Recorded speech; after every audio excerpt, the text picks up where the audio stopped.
Hello, this is John Brassard Jr., the Kitchen Table Historian. Welcome back to the table for the second part of our very first two-part episode. You folks have been waiting very patiently to hear the conclusion of this story, so I'm going to try and not take up too much of your time here. I'm anxious to hear what you think about this episode. One of the best places to do that is on my social media accounts at Facebook, Twitter, and Instagram. If you have a lot to say or have a question, you can always contact me through my website at www.johnbrassardjr.com. While you're there, you can learn more about me, or even better, read a transcription of my podcasts. I know that there are a lot of you who prefer to read my work, so I make sure to include a transcription of each and every episode so that you're not left out. As always, I ask that you would please like, subscribe, recommend, write a review, or tell a friend about the podcast. I'm constantly trying to make the Kitchen Table Historian a better place, and I can't do that unless you tell me what you think. That's part of what makes this so important to me. If you're a listener, please go to Apple iTunes or your preferred podcasting outlet and leave a review. All you have to do is click on how many stars you would like to rate me, no writing required. If it's a 5-star review, I know that I'm doing okay. If you want to write something, that's even better. I make sure to read all of my reviews, good or bad. If you're a reader, you can leave your comments on my website or social media. Your feedback is just as important to me, and I want to hear from you too. All right, that's done. Over. On to the conclusion of the Spencer family massacre.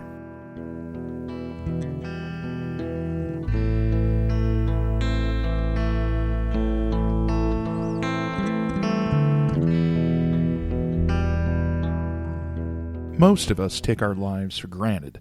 We wake up and go about our day with hardly a thought toward anything else going on outside of the little world that we've made for ourselves.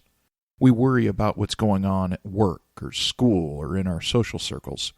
We think about paying our bills and taking care of the funny noise that our car is making when we drive down the road. Granted, we'll look outside of our personal bubbles long enough to see national and international events, but we turn around and filter them to fit inside our space. We know about the hurricane hitting the eastern seaboard, but that information is marginalized because it doesn't have an effect on us in South Dakota. The blizzard sweeping across the prairie, however, does. We huddle safely inside our warm homes as the bitter winds shape waves of snow across a sea of endless white drifts. When the storm subsides, we venture out and talk to friends and neighbors about our experiences with it. As our stories are told and retold, they gradually weave us together in a web of shared experiences. No matter what our professions or backgrounds are, these things bind us together by association with a shared commonality. However, when they woke up that morning, none of them expected anything other than a relatively normal day. When Willis James walked up the road to his brother-in-law's farm on the morning of August 3rd, 1877, he had no idea that his life was about to change forever. A short time later, he discovered the bodies of Lewis Spencer and his 4 children, murdered with an axe in the house and barn. Horrified, James had run to the nearest neighbor's house for help.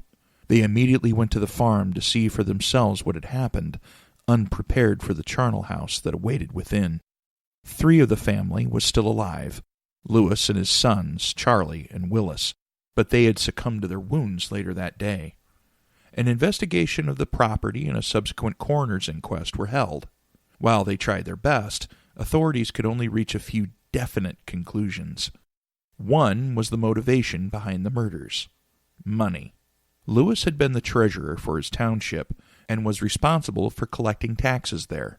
Many people were aware that he could keep that money either on his person or somewhere at his farm. In August 1877, it was estimated that he had about $1,000 in his possession, give or take. Although his property and buildings were thoroughly searched, the money was never found. The obvious conclusion was that whoever had killed Lewis and his family had taken it, and had probably committed the murders in order to gain access to it. Next, everyone agreed that the killer had gained entry into the house through a window near the kitchen. The apparent murder weapon, a bloody axe with strands of what looked like Alice's hair, was discovered nearby. It was common practice throughout the Midwest to sleep outside of the house during the hot summer months during the 19th century. Without central air or electric fans, people were very much at the mercy of the weather to find whatever respite they could. Some houses featured what were called sleeping porches, a second-story porch where the family could sleep more comfortably in the, hopefully cooler, outside air. Other people simply slept outside on the ground, or in an outbuilding like a barn. Lewis Spencer had made it a habit to sleep in the loft of his barn for years. It was cooler than the house, and the roof kept the rain off of him. Willis had followed in his father's footsteps as he got older. When this started to happen, Lewis would often share his bedroll with Willis. If they had a guest, however, he would give his son a separate bedroll and share his own with the guest. When Lewis and Willis were found in the barn, they both had their own bedroll. Some locals were aware of Lewis's habits regarding the sleeping arrangements in the barn and concluded that they must have had an overnight guest. More than likely, that would mean that this person was the killer, and that the Spencers had likely known their murderer. This was also assuming that there was only one killer. While everyone agreed that someone had spent the night in the barn loft with Lewis and Willis, and that they were more than likely involved with the crime, that didn't mean that they were the only one. With 5 people dead, some people thought that it would have taken anywhere from 2 to 5 people to commit the murders. No matter how much anyone argued, though, no one could ever agree on a definite number. Without knowledge of forensics, a science whose fundamental techniques were still being pioneered in 1877, the Spencers' bodies and the crime scene itself was largely useless. The only item that was found was the axe, and that was determined to have simply been one of the tools on the farm. With nothing found, authorities moved to the coroner's inquest, one of the next steps in the investigation. A coroner's inquest was, at its most fundamental, a process by which the county coroner determined the official cause of death. After an examination of the bodies was made, many key people who were involved in the case, for example, the first investigators to be at the crime scene, the individual who discovered the bodies, the first neighbors to arrive, etc., were called to give testimony about what they had witnessed. Usually done within a day or two of a murder, this gave investigators a way to initially discover any potential suspects. If the crime lacked any evidence pointing to a specific suspect, then being questioned about the details of the crime might offer one up. Unfortunately, the coroner's inquest concluded that the family had been killed by an axe, which pretty much everybody already knew. Clark County authorities weren't about to give up so easily, though. A horrible crime had just been committed in their midst. Outside of a few domestic problems and the occasional fistfight, the area was somewhere safe where people could settle down and raise their children without fear. Now 5 people were dead, horribly mutilated as they slept. People needed to have confidence that this wouldn't ever happen again, and that they could once again sleep without fear. In order for that to happen, though, the truth needed to be found and justice done. A reward of $100 per victim was offered to anyone who could provide information leading to a definitive arrest in the investigation. Authorities, with virtually nothing to go on, desperately needed a lead. In addition to the reward, Clark County authorities turned to the Anti-Horse Thief Association. Rural areas throughout the Midwest, or even the more settled regions of the eastern United States for that matter, usually didn't boast a large police presence.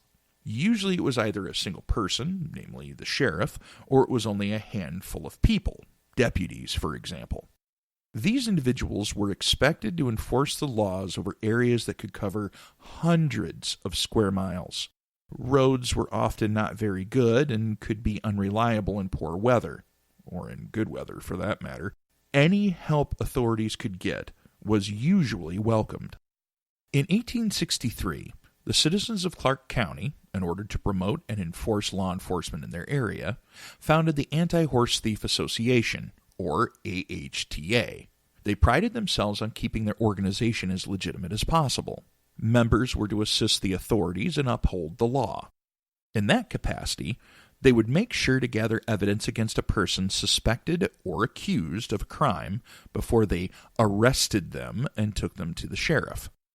Between these self-imposed standards and a membership that stretched from one end of Clark County to the other, the AHTA was a welcome supplement to the existing law enforcement officials of the region. With the murder of the Spencer family, they were needed now more than they ever had been before. Over the next several days, an intensive investigation was conducted into what became known as the Spencer Massacre.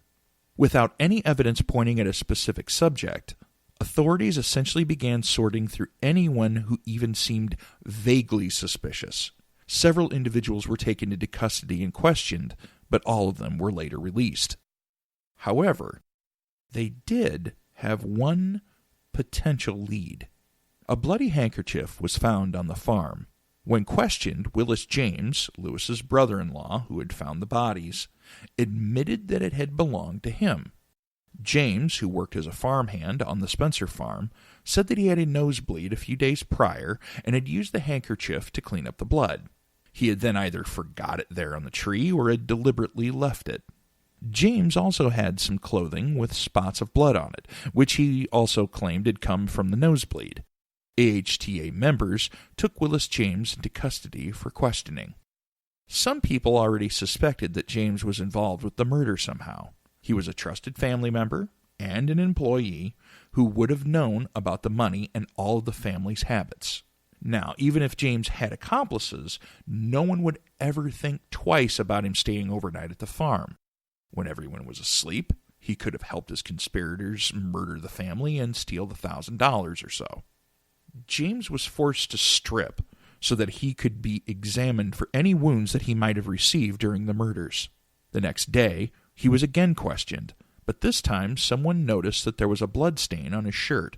James gave them permission to cut it out so that it could be examined by Dr. A.M. Carpenter in nearby Keokuk, Iowa, as well as a pair of pants belonging to another man. Carpenter was a very well-respected physician by both the public and his peers. After looking at the clothing, he concluded that there was no blood on it.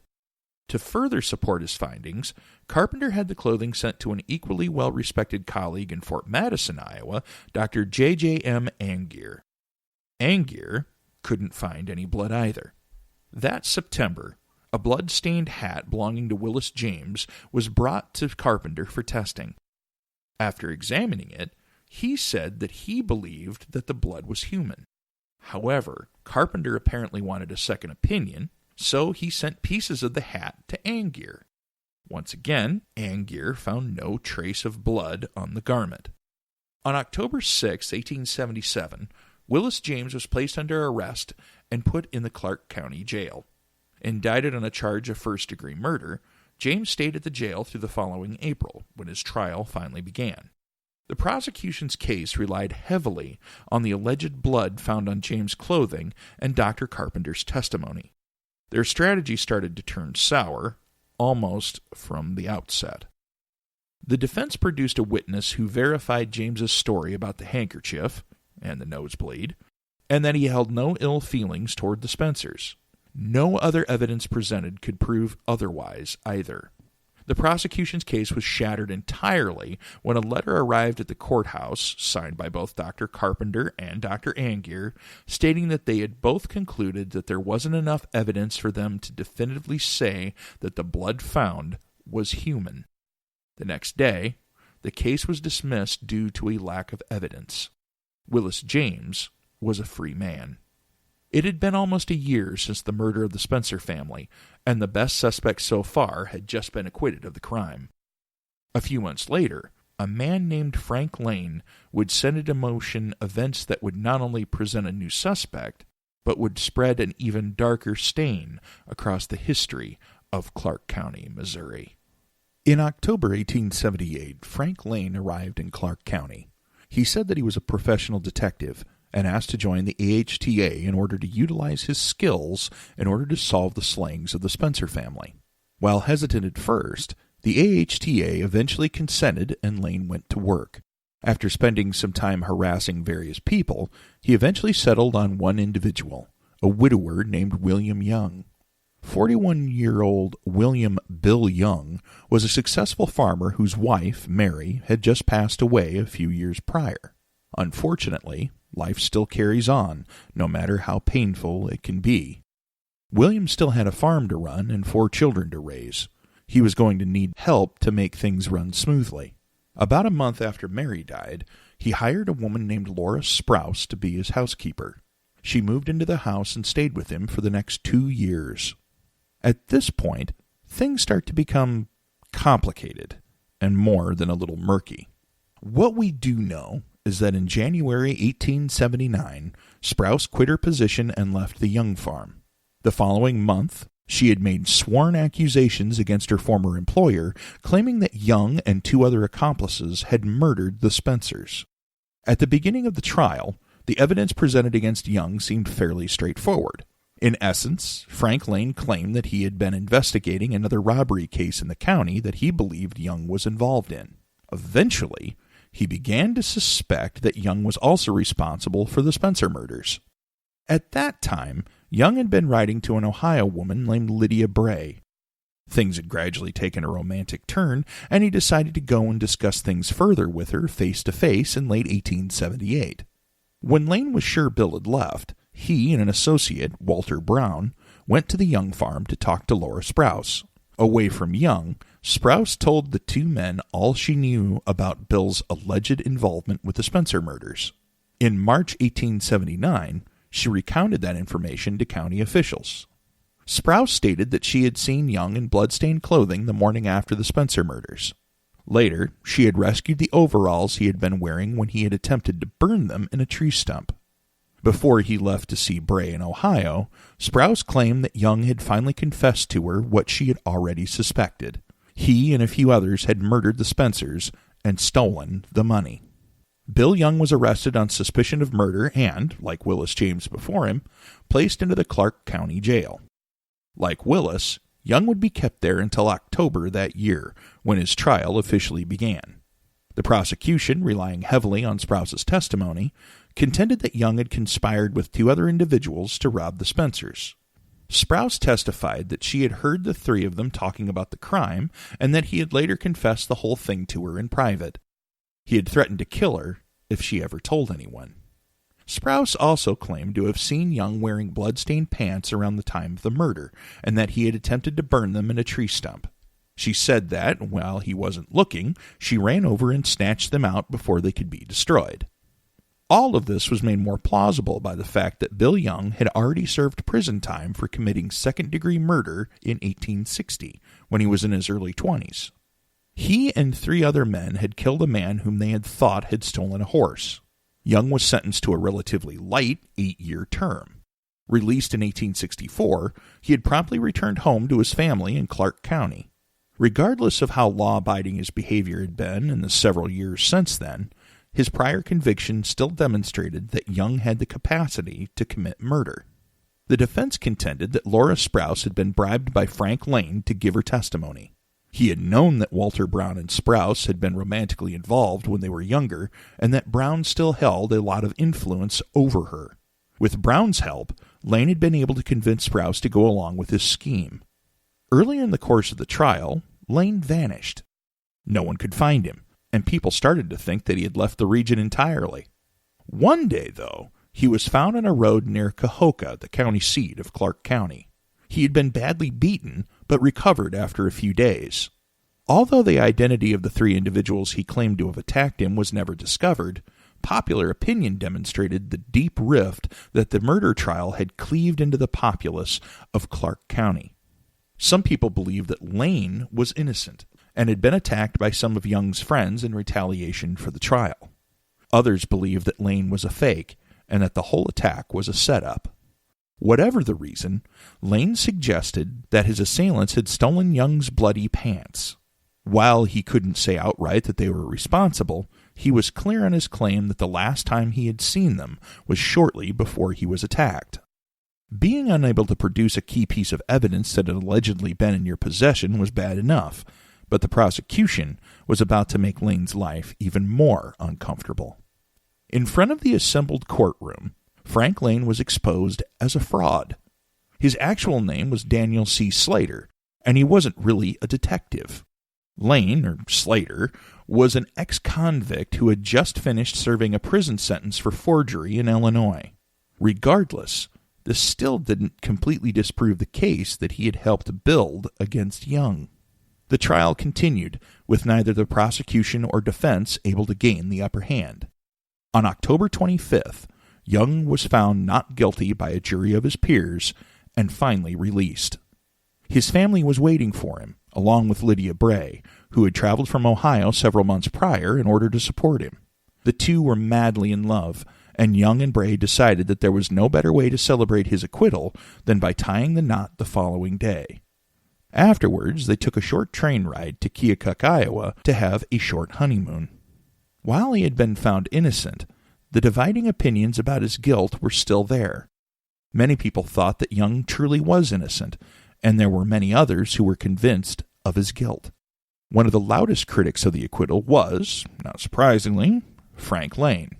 He had led the charge against Bill Young from the very start, and still believed that the farmer was guilty. Unfortunately for Young, there were several people listening to what Lane had to say. Several people were bitter over the acquittal. They thought, no, they knew, that Bill Young was guilty. Regardless of what the court said, justice still had to be done. And if someone couldn't take care of a problem for you, then sometimes you just had to do it yourself. The Youngs were warned of the impending trouble waiting for them back home at several different points as they made their way back to Clark County. Bill, however, was determined that he wouldn't be pushed around by anyone anymore. He was going to go home with his new wife and settle in. After arriving at their farm, the Youngs sat down to eat together. Joining them was J.C. Kaufman, one of Bill's attorneys, as well as two local women who had come to visit with Lydia. As they ate, someone noticed that there were two men standing by the barn. Probably both curious and irritated, Bill went outside and demanded to know what they wanted and what they were doing there. Soon, others began to join them, and a large, angry mob slowly formed. Among them was Frank Lane. Inside the house, Bill and his oldest son, John, who was about 18 years old at the time, began to fortify the house. They barricaded the windows and the doors and set pistols in the windows to give the illusion that there were several defenders inside. After surrounding the Young home, the mob demanded that everyone come out except Bill himself. Kaufman and the two visitors left, but Young and his family stayed put. Eventually, the tensions that had been simmering for so long broke. Shots rang out across the yard as men in the crowd took aim at the house. Young fired back, answering as many of their shots as he could. A ceasefire was eventually called, and two men from the assembled group went inside to discuss terms of surrender with Young.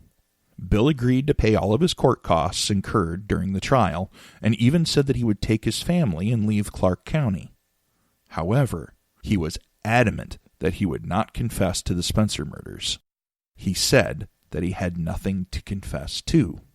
This was unacceptable to the delegates, and they went back outside to deliver the news to their compatriots. Soon after, the shooting started again. Young tried his best, but couldn't maintain his defense for long. Someone saw him stand up in an upstairs window, bleeding profusely.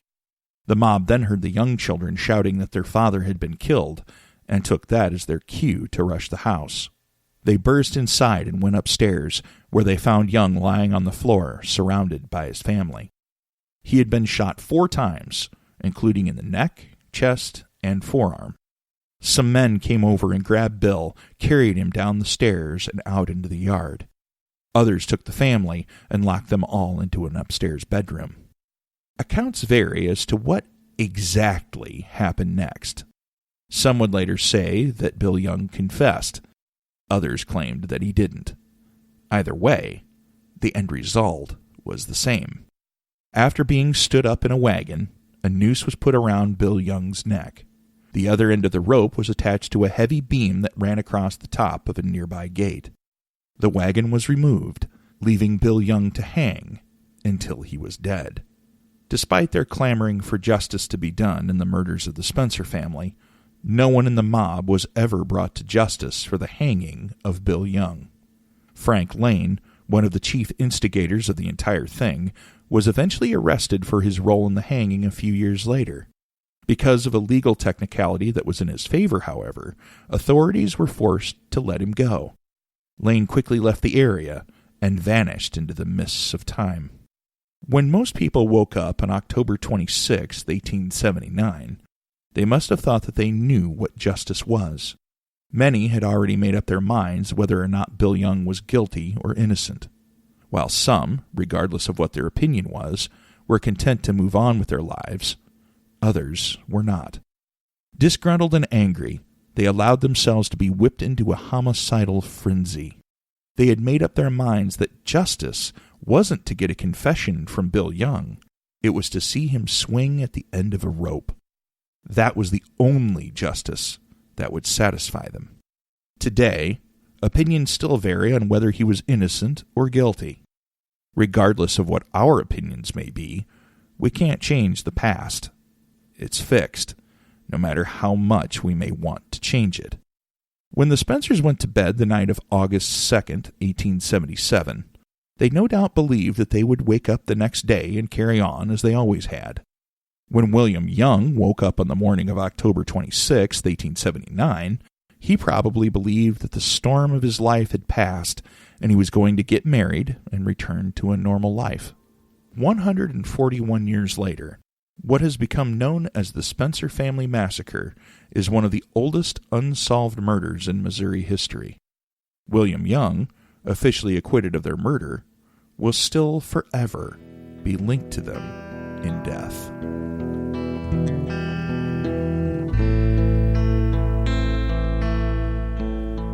You have been listening to John Brassard Jr., the Kitchen Table Historian. I thank you all for coming out this week, and I sincerely hope that you'll make your way back next time to hear another strange tale that your grandma didn't want you to hear. This podcast was written and performed by yours truly, with the title music performed by Bo Moonlight and additional music provided by Audio Blocks. Until next time, remember that no matter how calm things seem in the Midwest, there's always someone out there making things just a little weirder.